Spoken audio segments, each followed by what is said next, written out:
Mimi nataka kusema maneno machache uhusiano yangu na Tanzania. Mimi nilipokuwa kijana mdogo kama miaka 16 hivi, mzee wangu alikuwa anataka mimi niende Ulaya. Lakini wakati hiyo mzee wangu alikuwa amenyimwa pasipoti yake na serikali ya ukoloni. Yeye alikuwa anatembea na pasipoti kutoka Ghana, alipewa na Rais Nkrumah, na nyingine kutoka Egypt alipewa na Rais Nasser. Sasa akanituma mimi nilipo apply kupata pasipoti, serikali ya ukoloni ikakataa. Mzee akanituma mimi hapa Tanzania, Dar es Salaam.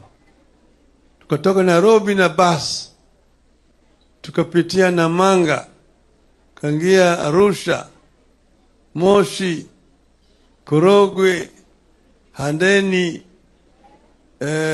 Morogoro, Dar es Salaam. Masaa 24 siku moja. Tukafika Dar es Salaam hapa, tukapokewa, tukawekwa kwa hoteli.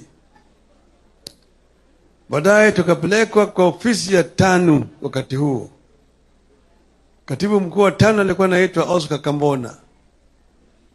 Akatukaribisha, kisha akatupeleka sisi kwa hoteli nyingine. Baadaye yeye kesho akatuchukua sisi akapeleka sisi kwa Mwalimu Julius Kambarage Nyerere. Mwalimu akanipokea, akaniadapt mimi kama mtoto yake. Kisha akanipatia, akaamuru ya kwamba nipewe pasipoti ya kusafiri. Na mimi nikatoka hapa na nikapewa pasipoti, nilitoka hapa na ndege, tukapitia Nairobi transit, tukaenda mpaka Cairo. Kutoka Cairo mimi nikaenda Ulaya. Hii ilikuwa ni miaka wa 62. Kwa miaka 3 mzima mimi nilikuwa naishi Ulaya na kutembea na pasipoti ya Tanzania. Mimi nilikuwa ni mtu wa Tanzania. Wakati hiyo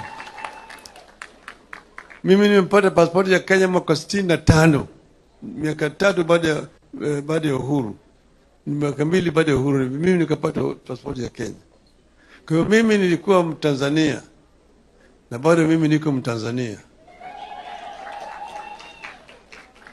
Kwa hiyo mimi niko na uhusiano mzuri sana. Tena mimi kila mara naangalia mambo yanayofanyika hapa Tanzania kwa makini sana.